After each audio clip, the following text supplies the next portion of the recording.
Pierre Cousin est encore sous le choc. Sous cette bâche, la dépouille de l'une de ses ânesses, disparue samedi matin de son enclos. On a pris les véhicules, on est allé voir si elle n'était pas dans des pâturages échappés. Et en fait, elle était à quelques encablures du parc, à 80 mètres au contrebas, morte. L'animal présente des blessures impressionnantes. À son arrivée, le vétérinaire pense rapidement à une attaque de prédateurs. Côté gauche, elle avait les intestins qui étaient sortis du ventre carrément. Et la cuisse gauche, il y avait carrément des morsures. Voilà, moi je pense que vraiment c'était une attaque d'un animal.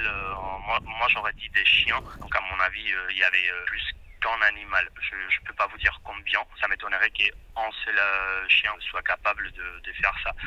Des chiens de chasse pourraient-ils être à l'origine de cette attaque? C'est en tout cas ce que soupçonnent Pierre Cousin et sa famille.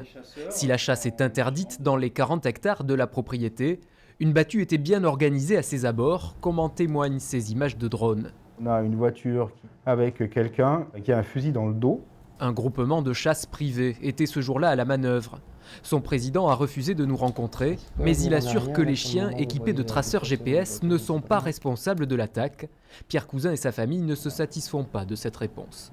Ce que je reproche, c'est les moyens très conséquents mis en œuvre qui ne sont peut-être pas forcément adaptés à la topographie du terrain. On n'est pas du tout anti-chasse, hein. On cherche surtout à retrouver les chiens de façon à ce qu'ils ne s'en prennent pas de nouveau à un âne demain ou des moutons ou autre. Contactée à son tour, la mairie assure de son côté ne pas avoir connaissance de chiens errants sur son territoire.